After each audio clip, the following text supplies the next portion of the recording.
mess up that second video. I was like, I'm not going to do this time. It's going to be a perfect streamline. And then I get too finger happy. It's okay. So thanks everyone for joining me for another night of Taking Back Birth with myself, Kristen Nagle, and Adley. So we'll see. I think there was one video I put out. She was not into it. So I think she's going to nap this time. I think we're going to have a great conversation. So we'll see how it goes. And today I'm honored to be here with Esther. We have a theme going. We have former RN and we have former RM. So I think it's going to be interesting just to talk about the ins of the system and the outs. And yeah, so let's dive in. So you were a former registered midwife, and then let's start from there. How was that, and for how long? So I worked in the system for 15 years plus, including my training, and yeah, it was really hard, actually. And I didn't really realize that it was so hard because of the system. I thought it was hard because I was on call all the time, which also is hard. But that part was the least difficult. In fact, I was at 4 a.m. getting paged. I always was excited to drive to wherever I was driving to, a birth usually, right, or an assessment of some sort. And so what started really taxing on me and weighing on me was the professional relationships, not so much with hospital staff, but mostly with other midwives. That was burning me out. There was a lot of tit for tat. I've been up for 48 hours, so you don't deserve sleep. Like this kind of one-upping each other. And also all the other stuff, like, let's change all of our policies to pregnant person instead of pregnant woman. All the word vagina was taken out, or vaginal birth. Breast was taken out of all the material. And I was seemingly the only one that had a problem with this. So those are the kinds of things. I mean, these are just two tiny examples, but over time, they just eroded my love for the work I was doing, because only 5% of my entire work life was actually delivering babies, right? The other stuff was working on policies, being in clinic, having to do routine stuff, paperwork, dealing with all this stuff, right? And not so much birth. So that's kind of the short story of it. Yeah, and I don't think those are like small things. Like they are huge. Like I'm even thinking, like the culture, you can have really great teamwork with colleagues, but there is that cattiness. And it's interesting, right? Because it's predominantly a female industry.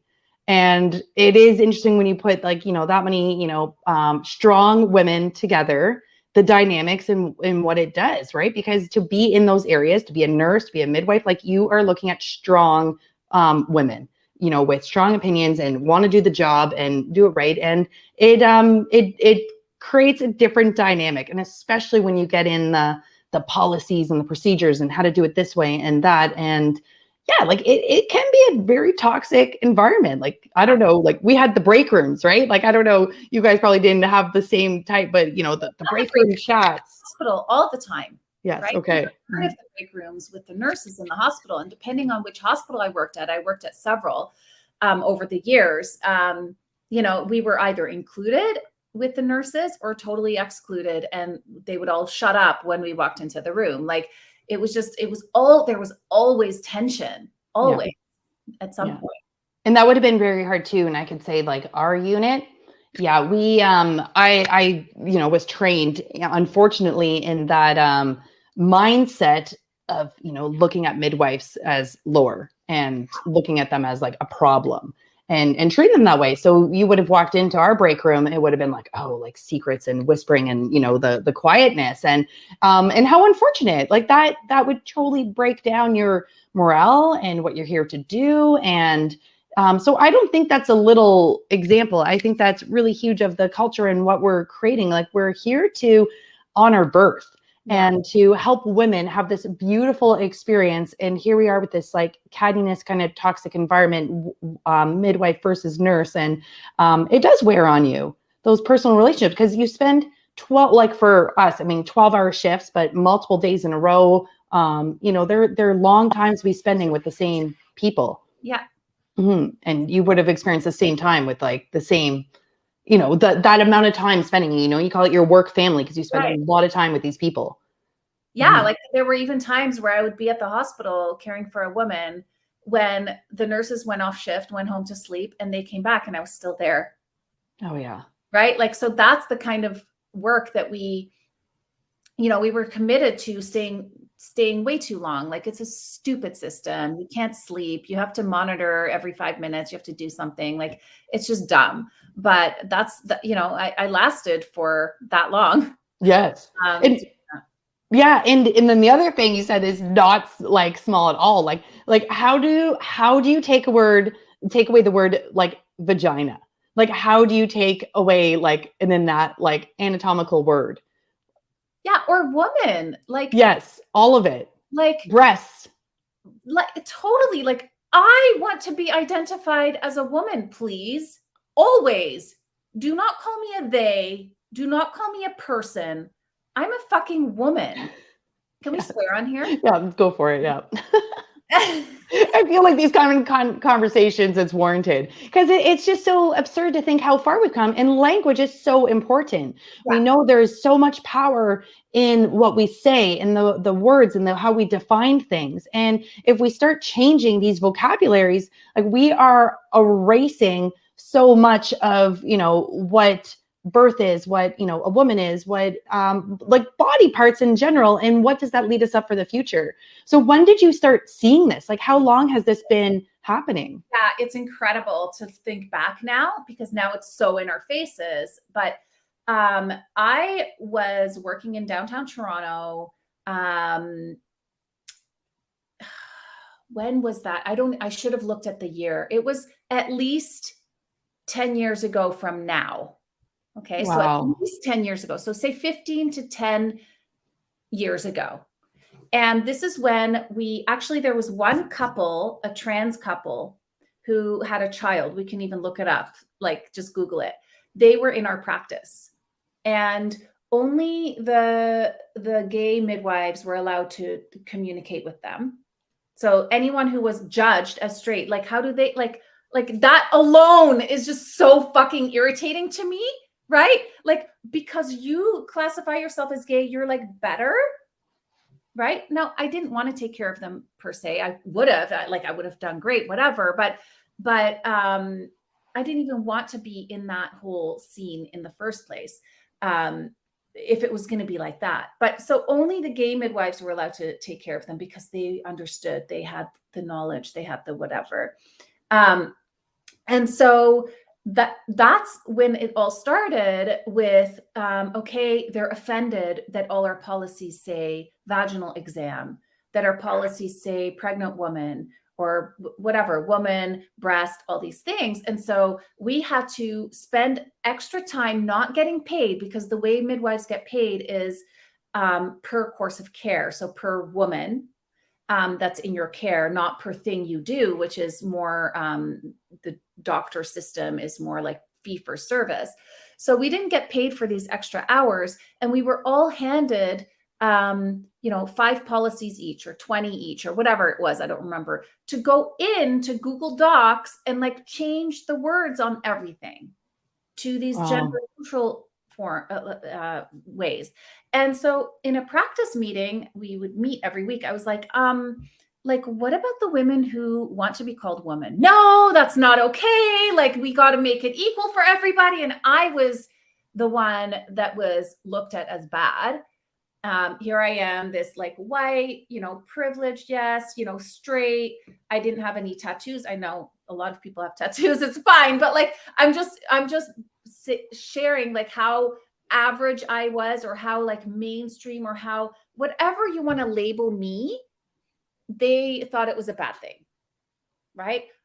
Many women, many of the midwives over the years were in marriages and then divorced and went gay, which is also fine. But I wasn't weird enough. I was just average. Right? And so, like, mainstream, I don't know, at the time it wasn't a cool thing. Still it isn't, I guess. But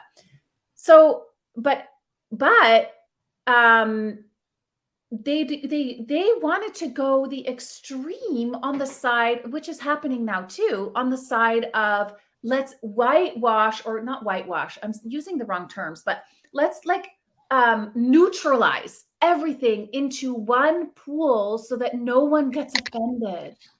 Yeah. Like no one can be ever offended. Like God forbid, right? That there's any, opinions that are opposite. Like, no, we got to neutralize everything. And so I was always the weirdest one.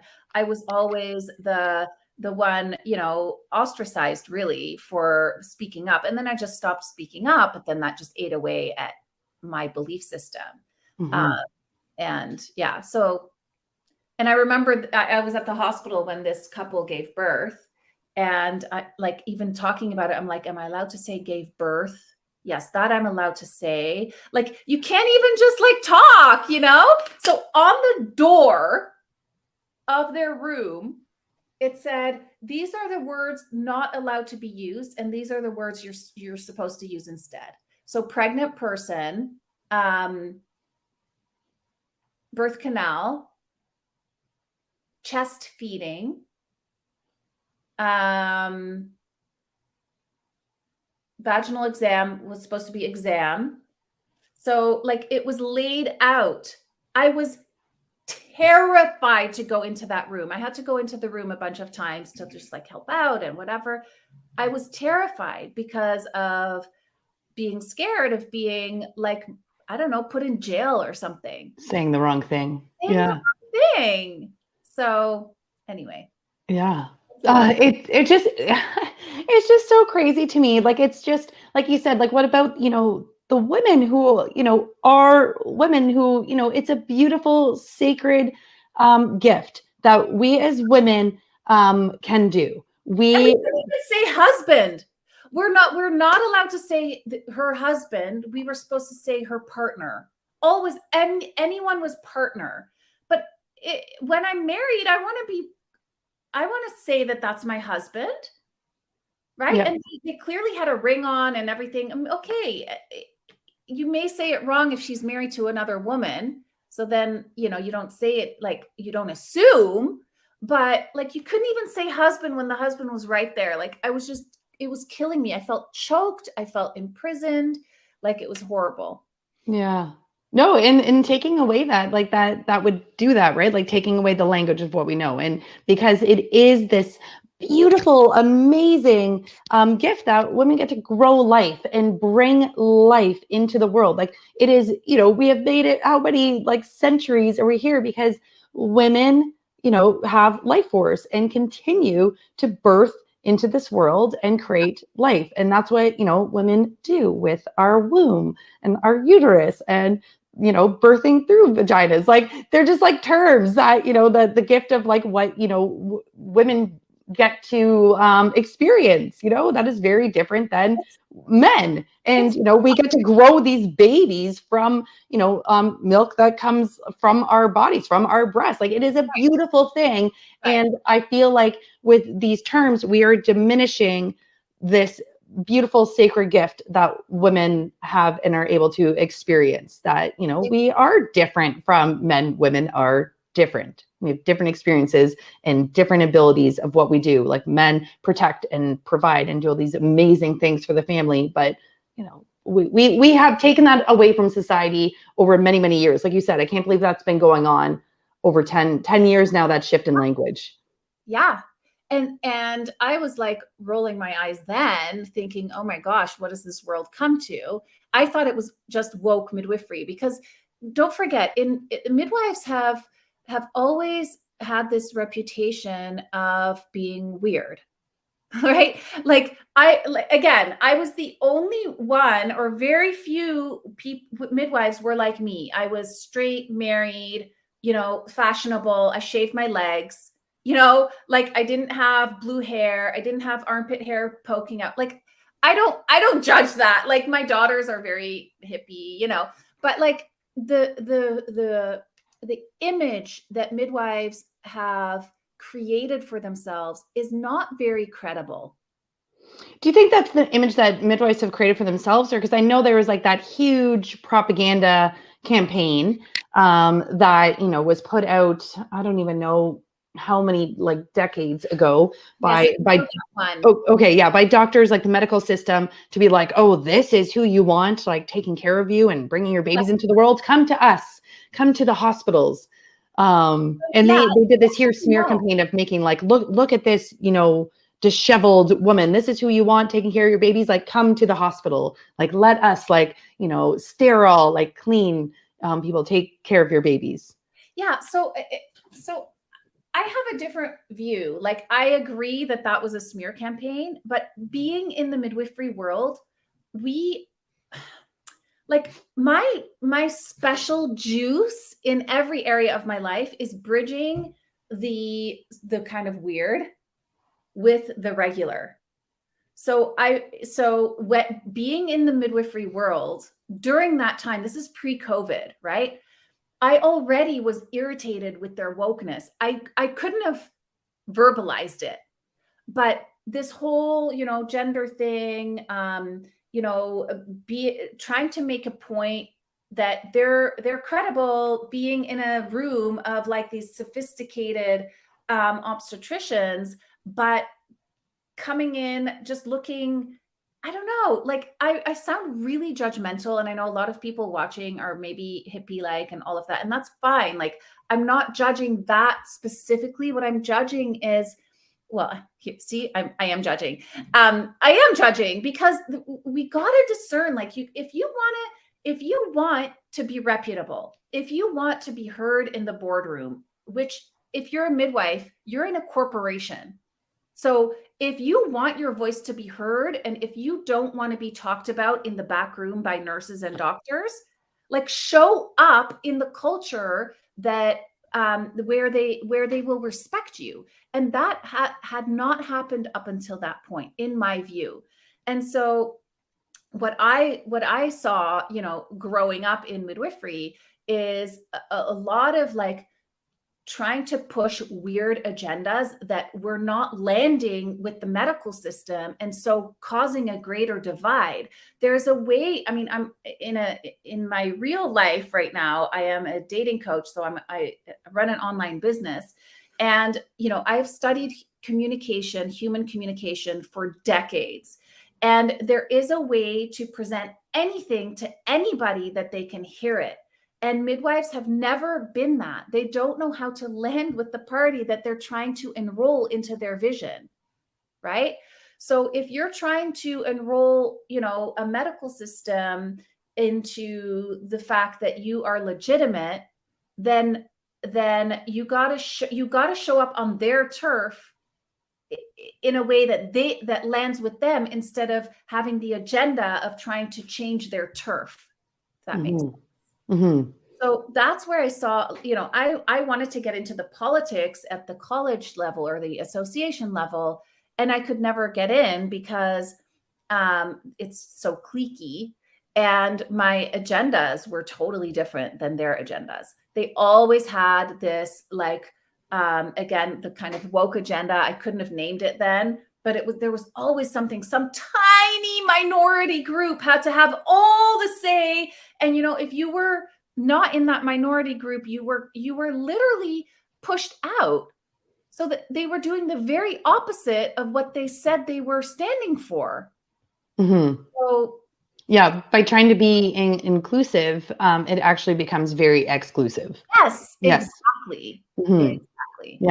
Yeah. And it does like the opposite. I heard stories, you know, of a woman in going through midwifery school, and she was, you know, pushed out of some classrooms even because she was white, straight, and didn't understand, and just privileged. And she was like, okay, you don't understand this conversation. Like, I actually have to like leave. Like, it was something outrageous. But by, you know, putting this label of inclusivity on, you actually, it becomes very exclusive. We're having this conversation with you know, one of our Canadian frontline nurses, and just trying to figure out, you know, if we did just the simple understanding of just love and respect, we don't need to have all these like singled out groups, and we don't need to change the language, because we just love and respect everyone. We don't have to agree. That's different.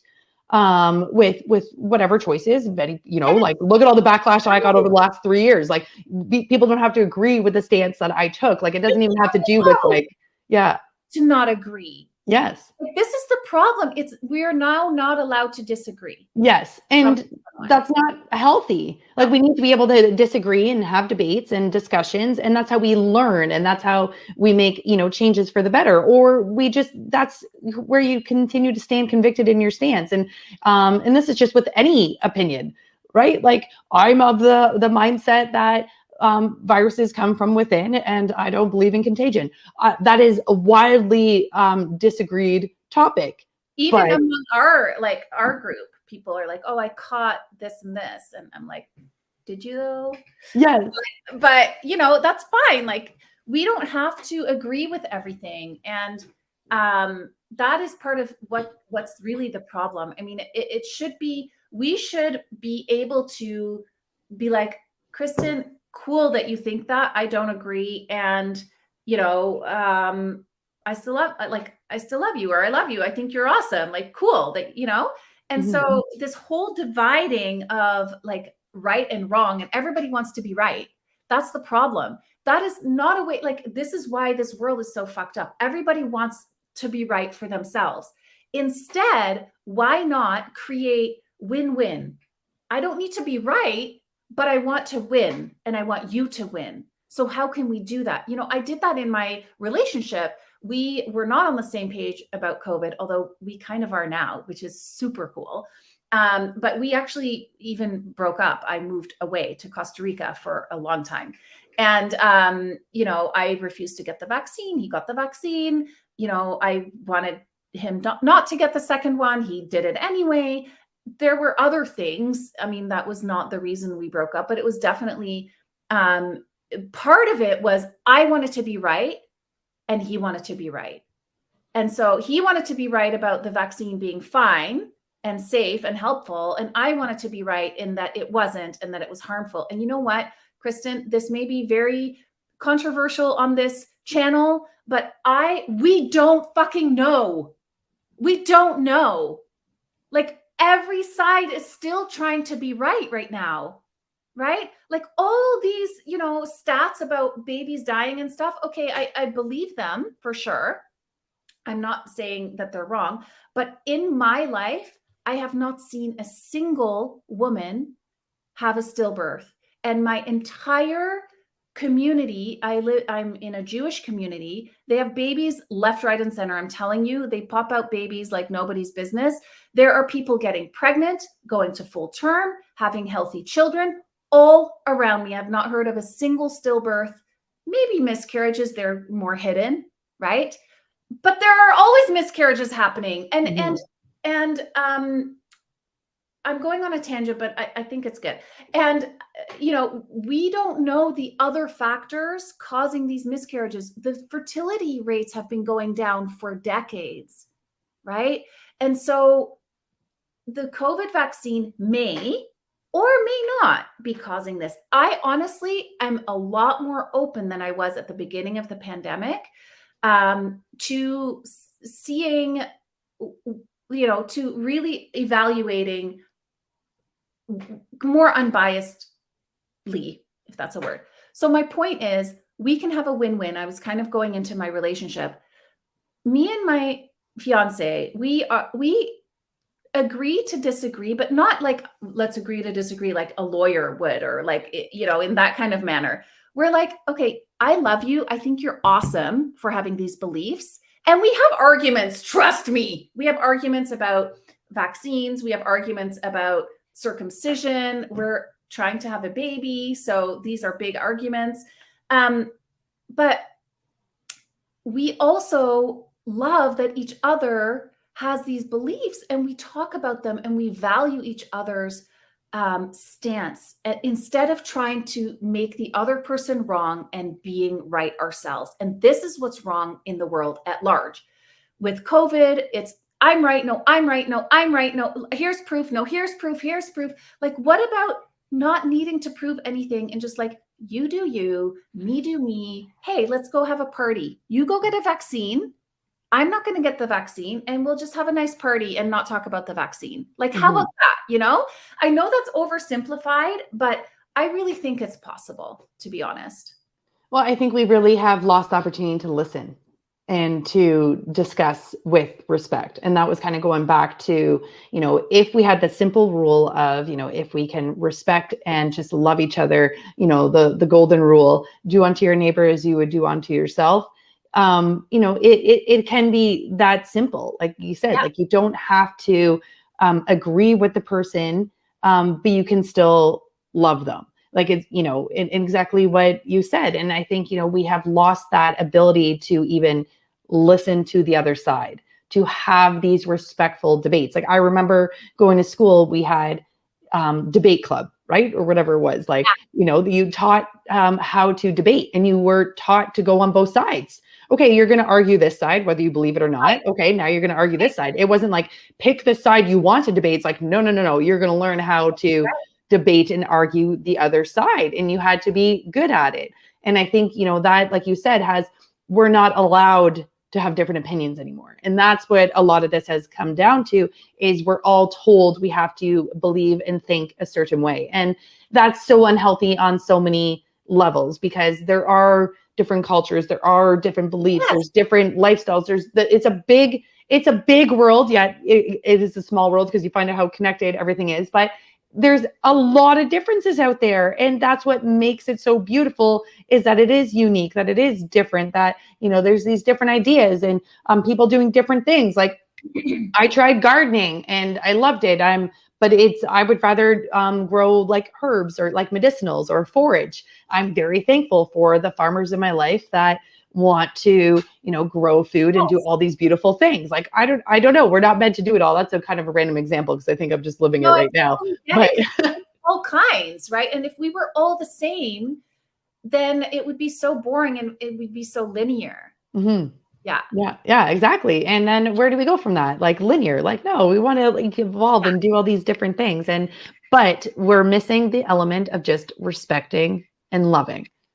Do, whatever you want to do to a certain degree, I guess. Like I was like, oh, I got to be careful, because that gets into a whole, biblical thing, but of like, my truth is yes, but it's just love and respect is simple. We've lost that. And, we've lost, one flag. We were talking about this. This is whole, we got to get back to birth stuff, because I was just thinking we were having this discussion in another group. And I think it is all related too. Like, it was like, we're just trying to symbolize all these things. And it's like, but we had that, like, in Canada, we're Canadian citizens, love and respect each other. And I think, when I'm just going to pull it all back, because this can go on many different tangents, but, but with, working in the system,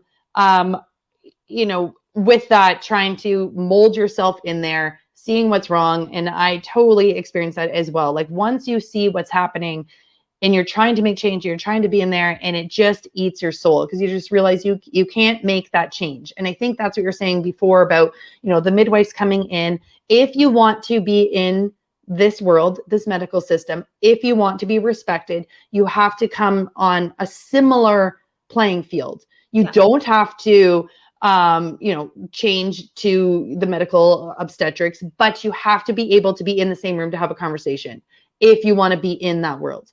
If you don't, then you have to leave and create something else, which is why I think we both have the former in front of our old registrations, because I wasn't willing to play in that environment, to play those games, to be on that turf, to try to make change from within. It wasn't a world I wanted to be a part of anymore. It wasn't, I was like, I can't, I'm not going to conform. I'm not going to change myself to be in here. So I'm going to leave. And I'm sure that's probably where you finally, it came to as well. You're like, okay, like I'm not going to try to change myself to be on this level or to make change from within. So I'm going to leave. And you're doing several different things now. The dating thing is new to me. I didn't know you were doing that, but you became a TBA as well afterwards. Yeah, so I actually first became a relationship coach. So I left midwifery exactly because of all the things you said. It was just, I could not, I wanted to expand and grow and get better. And I just couldn't do that by dumbing myself down and staying in this like box of the system. So I jumped in. I had already started my coaching business. So I saw a lot of couples struggle after they had a baby. So usually they went from, being a couple to having one kid, right? And that change, I could usually, as a midwife, I would do like home visits and all the things, and really be in close connection with them around the birth and just after. And I would be like, okay, that couple is not going to make it. And I wouldn't know why I would think that. And then that couple, wow, like they have something. And I couldn't put my finger on what it was that would make or break a relationship. And I had struggled so much in my relationships, having gone through 2 marriages, 2 divorces. I was now on my 3rd relationship, and major, like heading down the road of marriage and like long term. And again, that relationship was failing. And I was like, okay, there's something I'm missing here. Like, what's going on? So I started studying not just counseling, like, communicate more, use I statements. Like that bullshit doesn't work, because I have 2 divorces to prove it. And we were in counseling. So I dove deep into the coaching world. And so that's when I decided to go full on into coaching, relationship coaching, after studying and learning, and helping clients as a midwife with it, and then branching off and doing both. And then I just realized, okay, I'm not going to be a good midwife if I'm trying to start a business, and I'm not going to succeed in this business if I'm on call all the time and can't do anything. So I left. I jumped out of the system, and I kept my license for 6 full years. Oh, wow. I paid the fees. I was so afraid of letting it go. And just before COVID, I was like, okay, my coaching business is doing well. I'm making the same amount of money I was making as a midwife. I think I can make money other than being a midwife. Do I ever want to go back into the system? Hell no. And I was like, why am I holding on to this? It was like an ego thing. Like I had to grip onto this license. It was like such a part of my identity, being a midwife, a registered midwife. And finally I had this decision, and I let it go. And I cried, because I thought I would never, ever be at a birth again. And that's why I was holding on to that, because it's so much part of my soul, is to support women through this passageway, right, of having a child. And almost immediately after that, like months, weeks, maybe even, COVID hit, and I started being part of the community of non-believers in COVID. And somebody invited me onto this chat group of birth workers. And I was like, I told her, an old friend of mine, I told her, I'm not really a birth worker. She's like, yes, you are. You're fucking coming in here. And so I was like, okay. And so I was in this group, and there's this amazing conversation happening about, birthing outside of the system, and we need people. And I was like, oh my gosh. And then one woman, my first TBA client, asked me, oh, like, would you ever attend my birth? And I was like, no, I'm not registered anymore. She goes, no, that's the whole point. Mm-hmm. She's a naturopath. That's the whole point, lady. Like, hello. And I was like, okay, maybe I will. I don't know. I'm so uncomfortable. It's so risky. All the things, all the indoctrination I'd gotten from the training, right? Midwife, like there's this rogue midwife in Kitchener doing births outside the system. Like she's dangerous. We heard about Billy, like mm-hmm. in that context. In the midwifery, system. Yes. Like, is she really that dangerous? Like I always questioned it in my mind, but I was in the system. So I was like, yeah. But I was like, is she really that bad? I mean, birth is birth. Like we talk about birth being birth and trusting women to deliver their own babies. And like, why are you now judging her for doing kind of the same thing as us? It's just not, where she just doesn't pay for a license. Anyway, so I'm in this birth group, and she basically is like, please come to my birth. Like, consider it. I don't have to pay you. We can do it however you want. I want you present. And so that was my first birth. And she really didn't need me there, but I set up all my stuff, and I sat in a corner knitting, like not really knitting. I scrolled on Instagram, but metaphorically knitting. And she birthed her baby, and I took some photos, and like gave her some, support and that's it. And I was like, I just attended a birth. I was at a birth and I was just like totally hooked. And so then I took Billy's training officially. Like I was already in it by then actually, because she hired me like months before her birth and I jumped right into Billy's training. And here we are. Mm-hmm. That's awesome.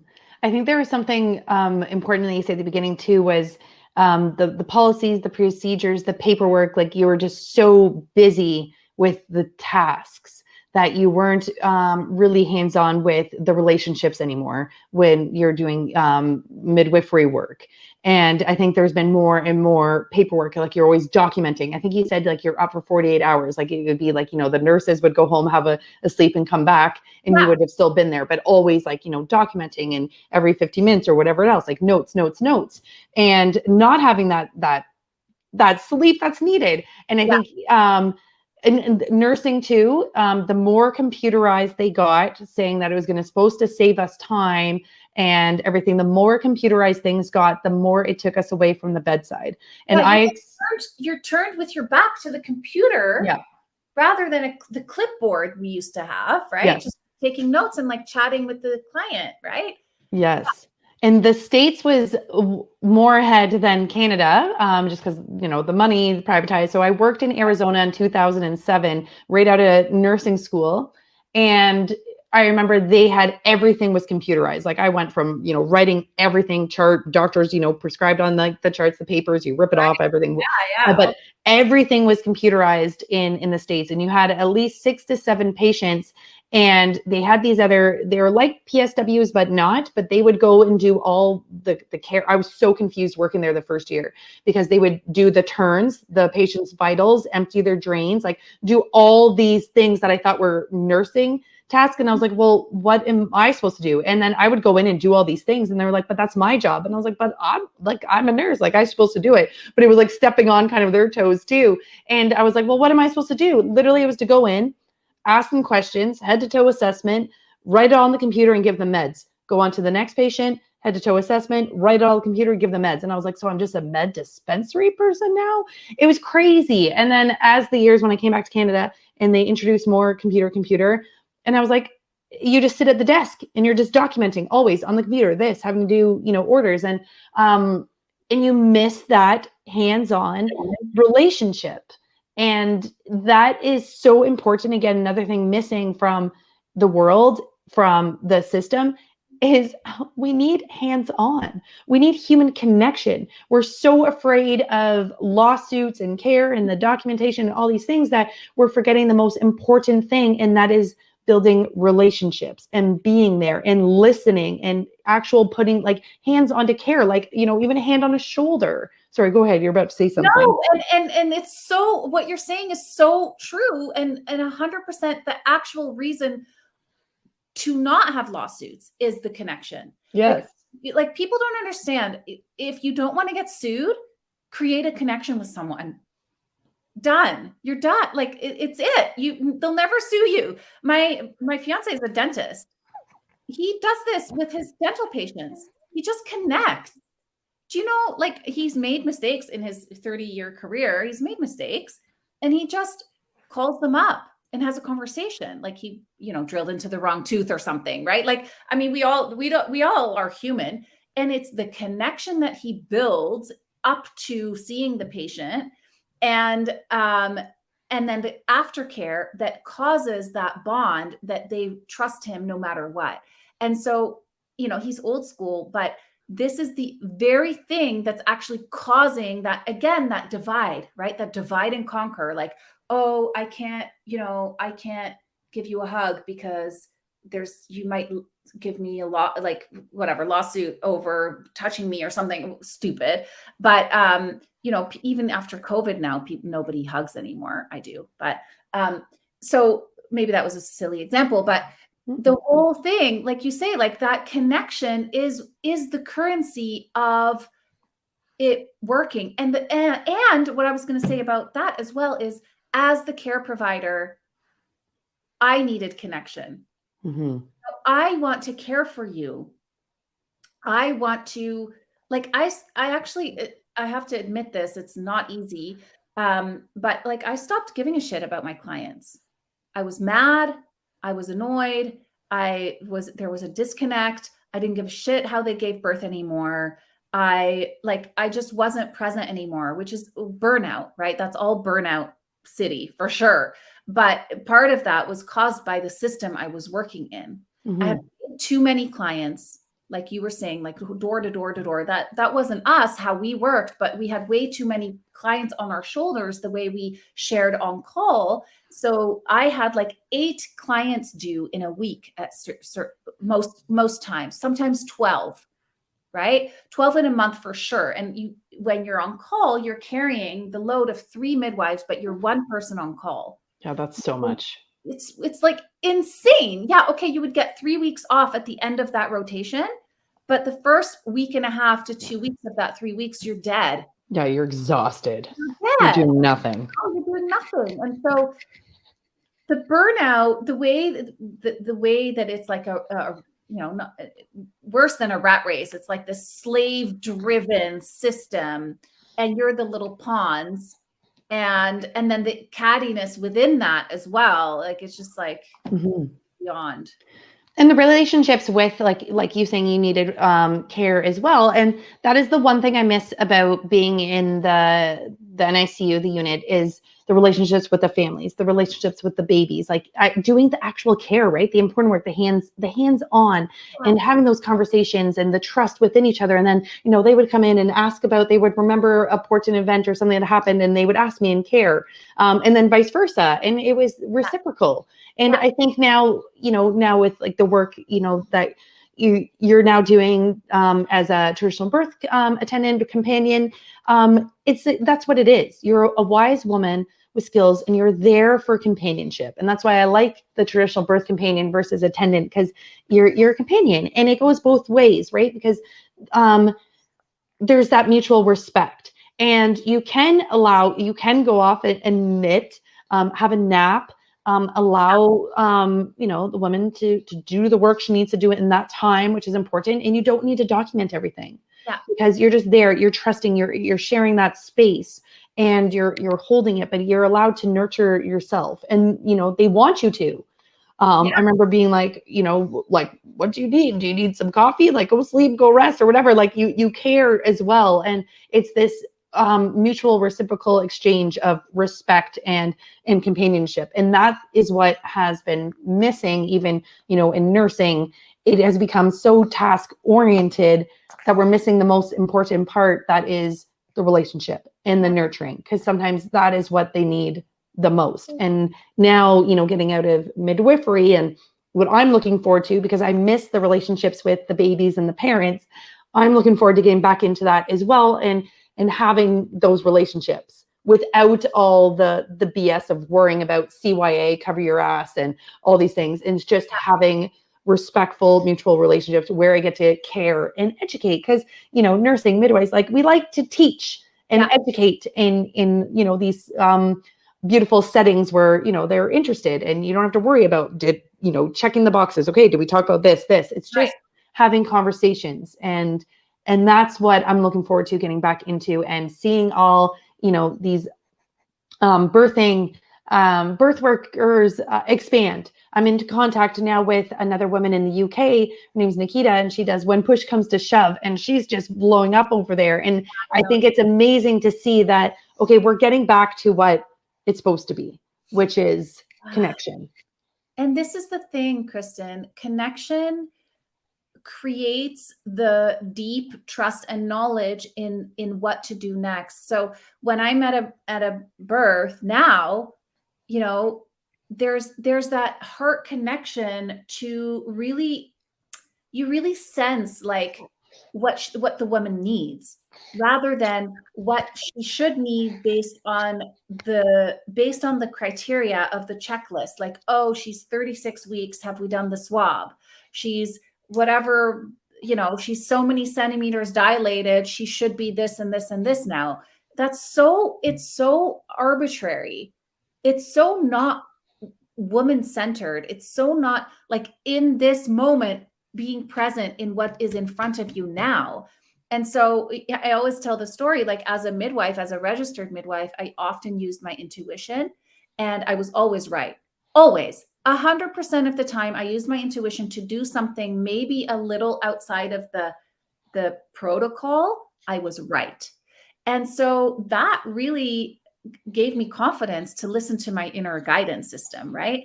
And being so burnt out and everything, over time I listened less and less. But now again, when I'm in front of a woman, I know what my intuition. Oh, honey. It's okay.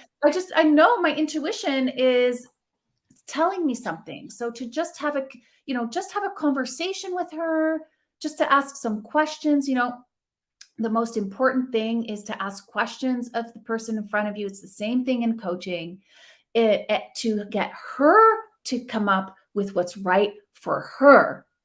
Like I sensed something. I had a birth recently, and she was a VBAC, and she, come hell or high water, she was going to have a vaginal birth. She labored long, and she did it, and she did it, and she did it. I slept a lot. And at one point, I could sense that there was something in the way for her. She was just not, it was just, the baby was just not coming. And long story short, we had conversations. I gave her permission, because also here's that whole thing that I was talking about several moments ago about our side gets extreme too.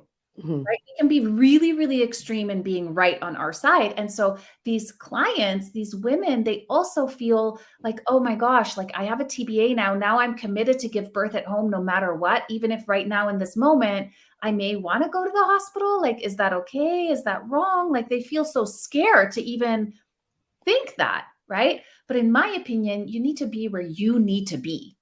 And so this woman, it came out that she was so exhausted, she just wanted to go to the hospital.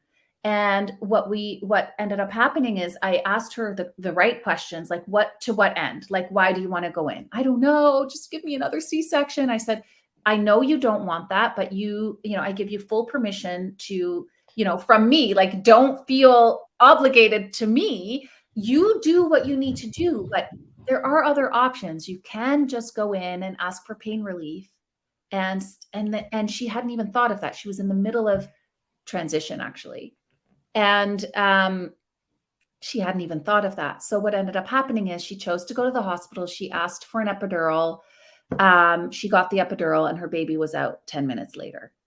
So she was able to only release and let go of that baby once she had felt like she could make that choice to do that.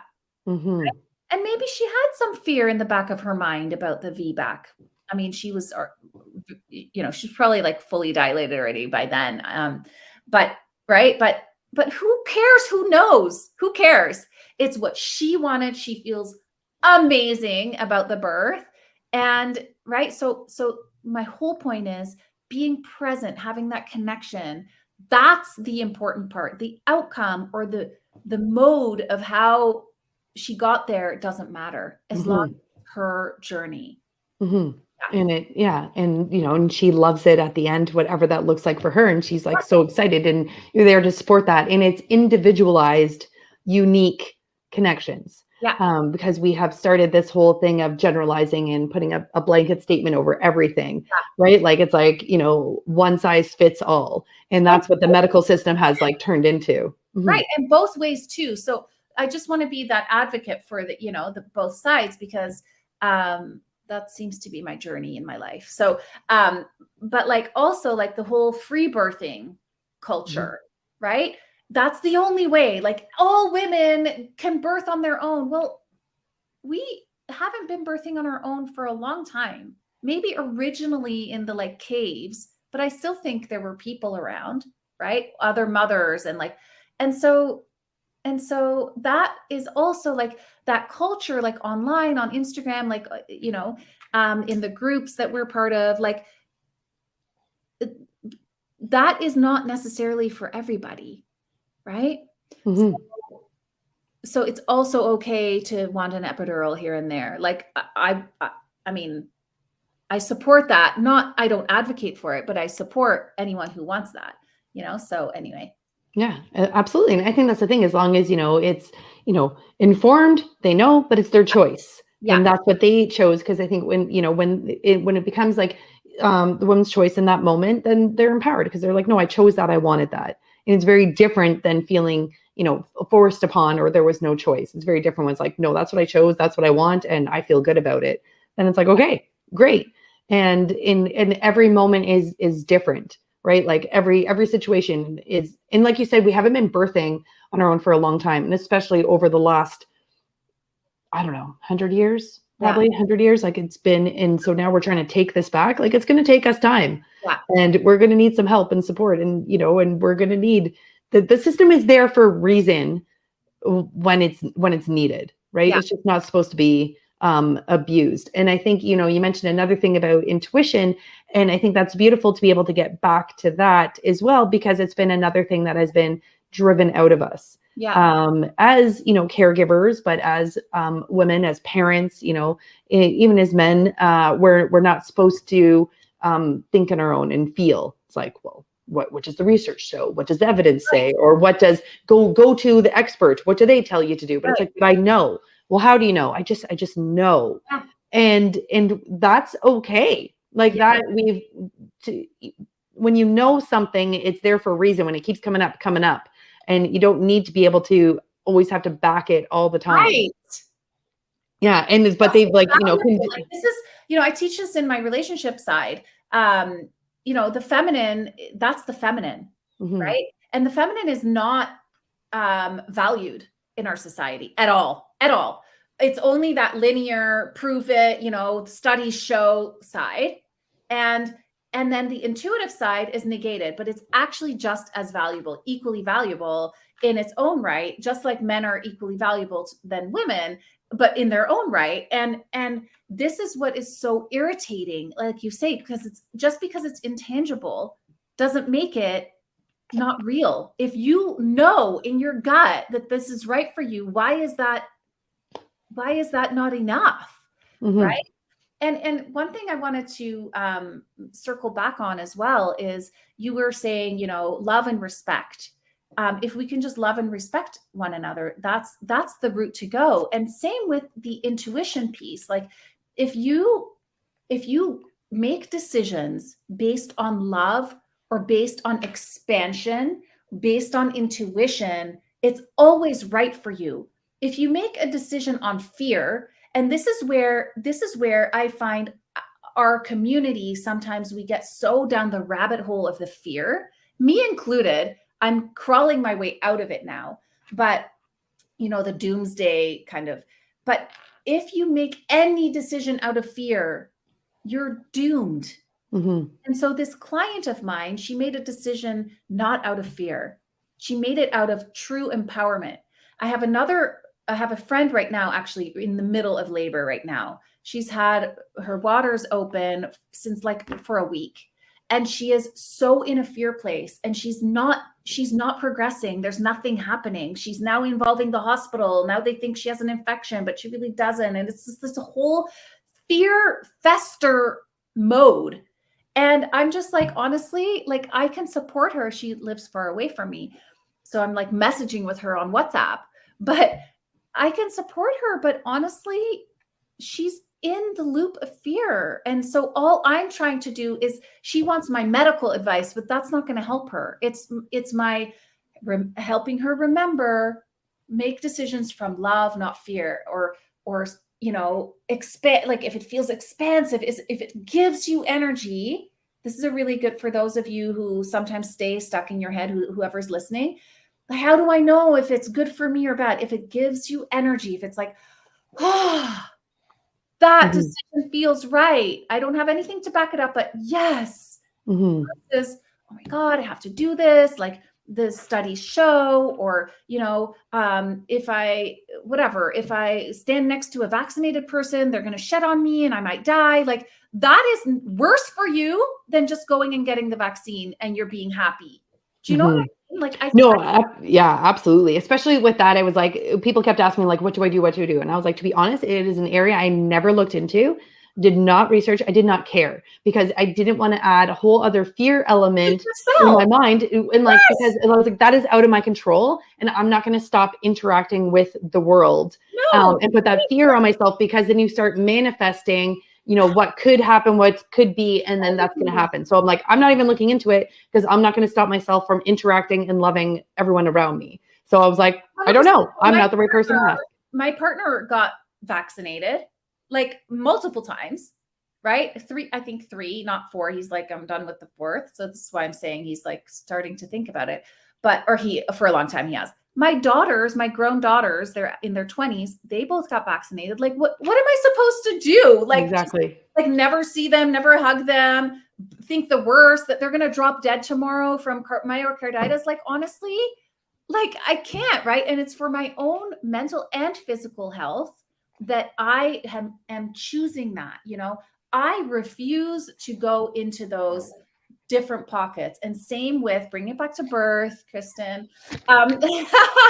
Same with the birth world. Like there is no one right way, right? No. I will not go into the hospital with any of my clients. That is a trauma place for me. I still, we live near a grocery store, and when a truck backs into the delivery, the beeping, yes, I literally have PTSD response, like my whole body still, and I haven't carried a beeper in 7 years. Yes.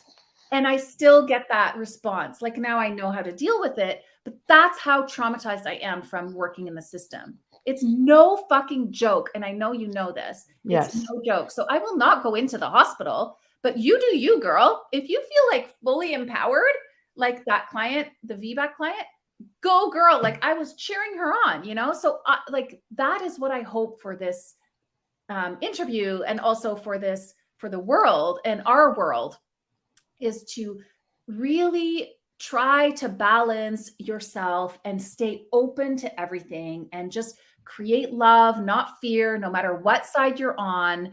And and connection. That's what we all want. And by going so extreme on either side, we create more of a divide, which is against the whole point.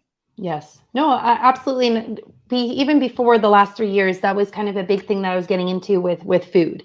And it was about connection. It was connecting to your food. Where does it come from? Are you enjoying it? How are you preparing it? Are you taking time to, eat the food that's going to nourish you? Like the whole thing. That was my whole premise before this, was through food, and then connecting, and then the connection with, the community, with the farmer, with just all of it was like, we have isolated ourselves so much on so many different realms. It's like, how can we get back, this connection with ourselves, with, God, whatever that is to you, with, community, but it's bringing that back. And that's why the last 3 years was so interesting, because it just separated us even more. And it's like, this isn't new. It just exacerbated the situation already, but it's coming back into this connection. And it's so important to make those decisions based on love and conviction. And there's a difference with feeling fear versus nerves, because even nerves, like that excited nervousness, kind of scary,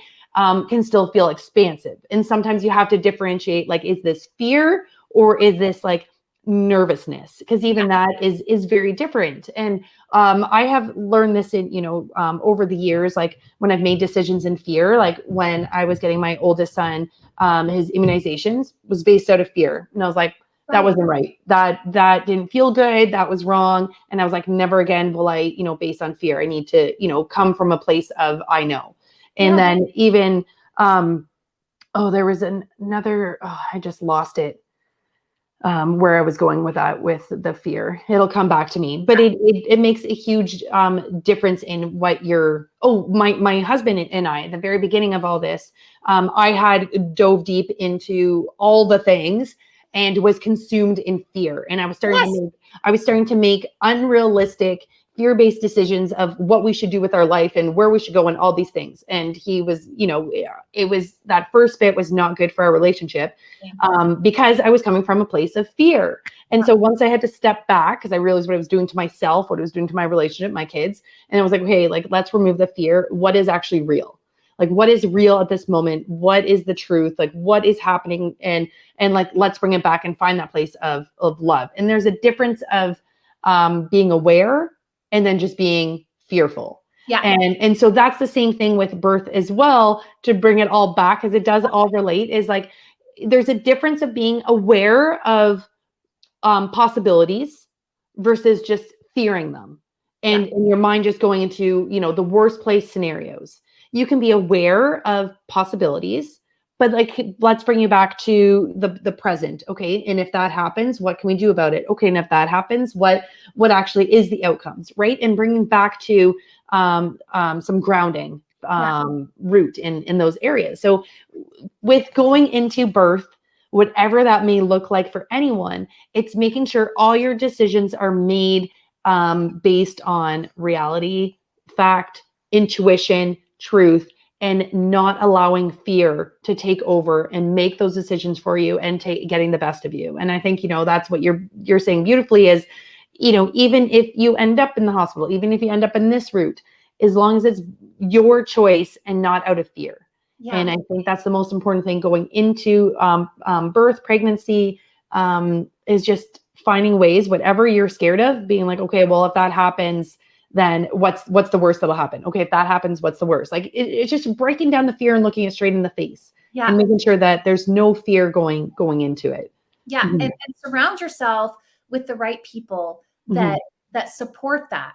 Not like going down the fear rabbit hole, which I did too at the beginning of COVID, right? And it fed on more and more, and this snowball effect, it just got worse. Destroys you. It destroys you. And the same can happen when you're pregnant and you're just like, but I'm 48. What if my baby has this? What if, I like, because that's my story right now. It's not actual story, but I can relate to being newly pregnant, first mother, like, what if, and you can then type into Google, what if, or you can be like the opposite. What if everything's amazing? How can I have the most healthy, happy, whatever? So I'm agreeing with you, and focus on joy, focus on empowerment, surround yourself with the people that will reinforce that, and call it a day. Enjoy your life. Yeah, absolutely. Well, thank you so much for joining us. And I was going to ask actually to wrap it up, but you said it for me, because I was like, I think it's important for people to know about, like, because you mentioned it at the gathering, was how old you are, having a baby, and just being so excited about it. Because I get that all the time from people, because it's been ingrained in our heads, right? People even in their late 30s, oh, I think I'm too old. Yeah. And people, when I said even I was like 40 having, my baby girl, they're like, oh my gosh, that's so empowering. And then other people chimed in. It was like mid 40s, late 40s, having these babies. And then I think it's beautiful, because that's another fear-based mindset. So exactly. And just to add, if we have a second, we are going full throttle medical route. Like, this is not natural. We tried natural several times. I've had several miscarriages that route. Now I'm not even getting pregnant at all. We are going full throttle, like injections, IVF, like all the things. And I'm still a super granola person.